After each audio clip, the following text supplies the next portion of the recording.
Hello students, welcome to my YouTube channel Azulite Physics. In this video lecture, we will start chapter 3 of kinematics. The chapter is vector analysis.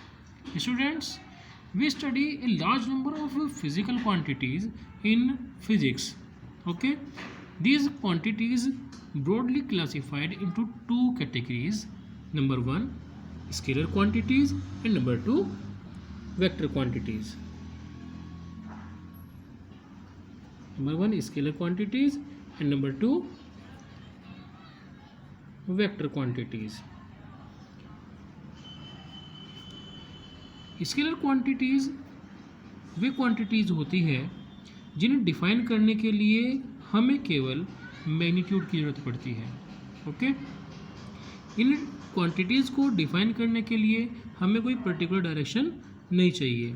जैसे मास, अगर हम किसी object का मास बोलते हैं कि वो 2 kg है, तो बस ओनली जस्ट 2 kg, उसका हमें मैग्नीट्यूड चाहिए. हमें ये नहीं बताना है कि वो 2 kg किस डायरेक्शन में है, वो अपवर्ड डायरेक्शन में है, डाउनवर्ड डायरेक्शन में है. ओके, जैसे टाइम है, टाइम कितना हुआ है, हम केवल ये पूछते हैं कि टाइम कितना हुआ है. टाइम बता देंगे कि 2 o'clock, 3 o'clock, 2:30, 3:30. तो इसमें हमें डायरेक्शन नहीं बताती है कि घड़ी की सुई किस डायरेक्शन में है. ओके, तो यहाँ हमारा बात केवल मैग्नीट्यूड बताने से कंप्लीट हो जाती है. ओके, तो scalar quantities are those physical quantities. Scalar quantities are those physical quantities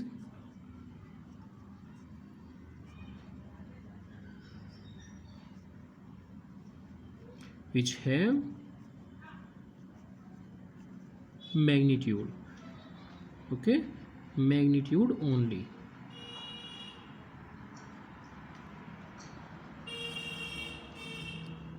For example, इसके एग्जाम्पल क्या होंगे? जैसे मास, लेंथ, ओके, और टाइम और work.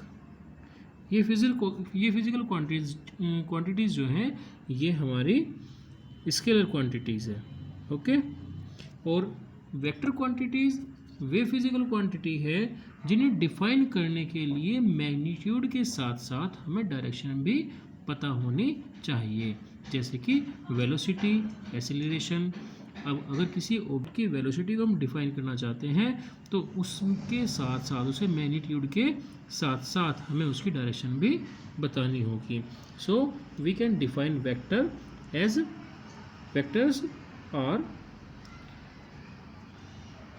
Those physical quantities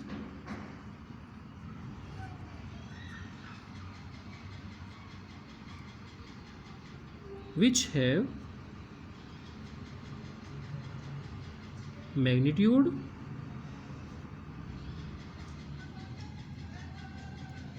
as well as direction. Okay, for example, velocity, acceleration,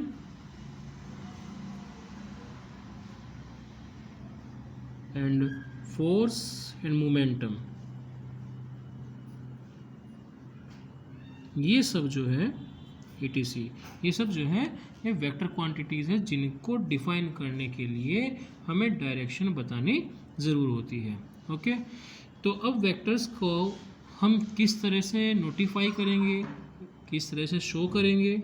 तो vectors के notification जो है, वेक्टर्स की जो नोटेशन है वो 2 तरह से की जाती है. नंबर 1, ग्राफिकल मेथड से, ग्राफिकल मेथड से, और दूसरा होता है रिटिन मेथड में.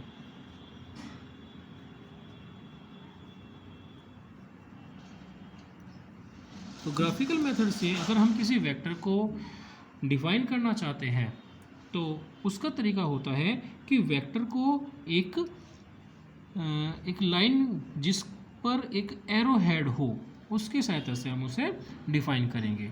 ओके, जैसे हमने अगर फोर्स का हमें अगर फोर्स का वेक्टर शो करना है, हमारे पास किसी फोर्स की वैल्यू F = 5 न्यूटन है। ओके, तो यहाँ 5 जो है वो फोर्स का मैग्नीट्यूड है और इसकी डायरेक्शन हमें दे दी गई है ईस्ट टू वेस्ट। तो इसके लिए हम एक रेफरेंस पॉइंट बना लेते हैं। रेफरेंस पॉइंट क्या होगा डायरेक्शन के लिए? ये ईस्ट डायरेक्शन, ये वेस्ट, ये नॉर्थ और ये साउथ। तो अब अगर हमें मैग्नीट्यूड दिया है 5, तो हम 5 के अकॉर्डिंग किसी भी लेंथ का, जैसे कि 5 सेंटीमीटर, 5 मीटर लेंथ का एक एरो ड्रॉ करते हैं। एक हमने लाइन ड्रॉ की है। ओके, और इस लाइन पर जो हम एरो हेड बनाएंगे उसकी डायरेक्शन होगी east to west, east to west, यानी कि इस डायरेक्शन में। और जो इस वेक्टर का मैग्नीट्यूड और जो इसकी लेंथ है वो 5 के अकॉर्डिंग होगी, और उस लेंथ को हम 5 मिलीमीटर, 5 सेंटीमीटर या मीटर कुछ भी रख सकते हैं। ओके, इसकी लेंथ को 5 के अकॉर्डिंग रखेंगे, 1 2 3 4 और 5। ठीक है, तो इस तरह से ये जो पॉइंट है ये इसका स्टार्टिंग पॉइंट होगा। स्टार्टिंग पॉइंट होगा। इस वेक्टर की जो लेंथ है वो शो करेगी मैग्नीट्यूड को, और जो टिप है वो शो करेगी डायरेक्शन को।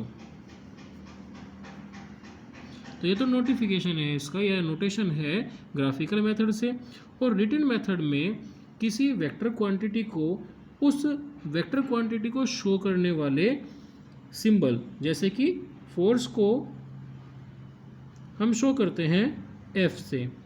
ठीक है, तो या तो F को हम, फोर्स को हम शो करते हैं कैपिटल F से। तो इस वेक्टर क्वांटिटी को रिटन मेथड में शो करने के लिए या तो हम बोल्ड लेटर में लिखते हैं, जैसे कि ये हमने थोड़ा एक्स्ट्रा मोटे मोटे अक्षर में लिख दिया है, या हम सिंगल एक लेटर लिखते हैं सिंगल रीडिंग में और उसके ऊपर एक एरो का मार्क कर देते हैं। ठीक है, तो ये नोटेशन होता है रिटन मेथड में किसी वेक्टर को शो करने के लिए। जैसे डिस्प्लेस वेलोसिटी है, वेलोसिटी है, तो वेलोसिटी के लिए हमारे पास सिंबल होता है v, या तो इसे बोल्ड लेटर में लिखिए, बोल्ड लेटर में, या फिर v के ऊपर एक एरो मार्क कर दीजिए। तो इस तरह से हमें पता लग जाएगा कि वेलोसिटी है ये, और ये एक वेक्टर क्वांटिटी है।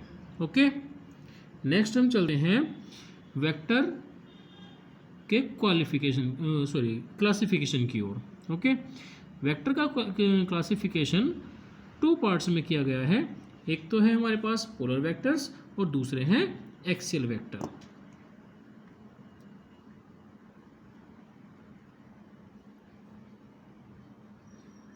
Classification of vectors,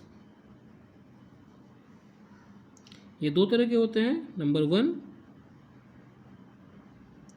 polar vector और number 2 axial vector.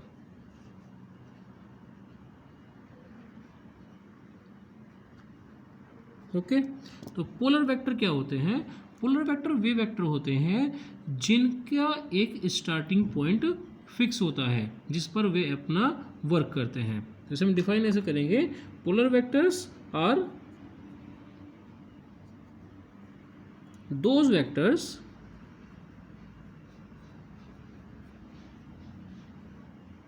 which have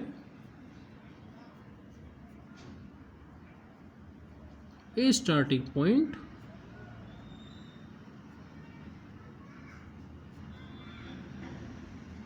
okay, और यह हम कह सकते हैं कि ए पॉइंट ऑफ एप्लीकेशन और ए पॉइंट ऑफ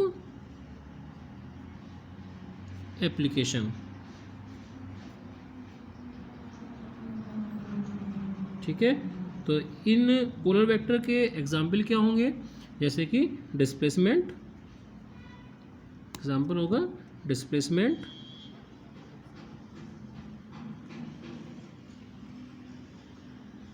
और फोर्स, ठीक है, एक्सेट्रा। तो ये हमारे कहलाते हैं पोलर वेक्टर्स। एक्सियल वेक्टर्स वे वेक्टर्स होते हैं जिनकी डायरेक्शन कंटिन्यूसली चेंज होती रहती है और ये एक रोटेशनल इफेक्ट शो करते हैं, ठीक है।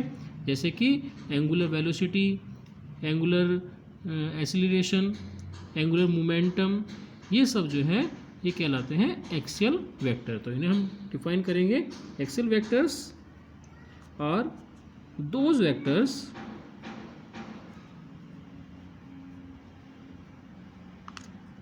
which represent or show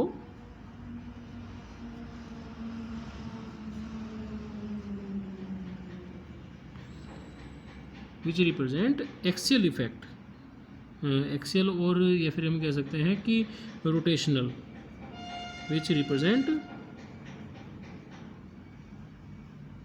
rotational effect, okay. And these vectors act along a fixed axis, okay, and these vectors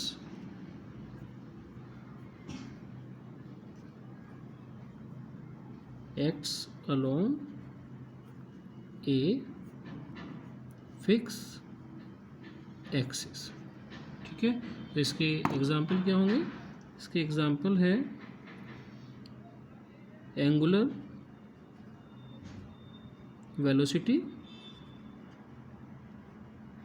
okay, angular acceleration,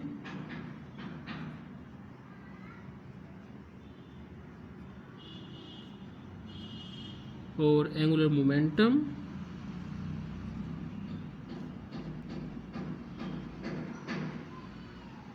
etcetera. इन्हें हम कैसे शो कर सकते हैं, इनको वैसे रिप्रेजेंट करने के लिए हम लेफ्ट हैंड रूल का राइट हैंड रूल का यूज़ करते हैं, और ये राइट हैंड थंब रूल हम नेक्स्ट कुछ लेक्चर्स में पढ़ेंगे, ओके। तो एक्सियल वेक्टर जो होंगे वे किसी एक्सिस का लोग वर्क करते हैं। इसे हम थोड़ा समझ लेते हैं। यहाँ पर हमने कंसिडर कर लिया कि ये कोई बॉडी है और ये बॉडी इस फिक्स एक्सिस के अबाउट रोटेशन कर रही है, ठीक है। तो इसे रोटेट कराने के लिए हमने एक फोर्स लगाया, और इस फोर्स के रोटेशन के कारण यहाँ हम एक सर्कुलर पाथ इस पॉइंट का ऑब्जर्व करते हैं, ठीक है। तो इस सर्कुलर पाथ पर फोर्स लगाने से या फिर अगर कंटिन्यू बॉडी रोटेट कर रही है तो इसकी एक कांस्टेंट वेलोसिटी होगी जो हर पॉइंट पर अपनी डायरेक्शन को चेंज करेगी, इस तरह से इस सर्कुलर पाथ के टेंजेंशियल। और जो इस बॉडी का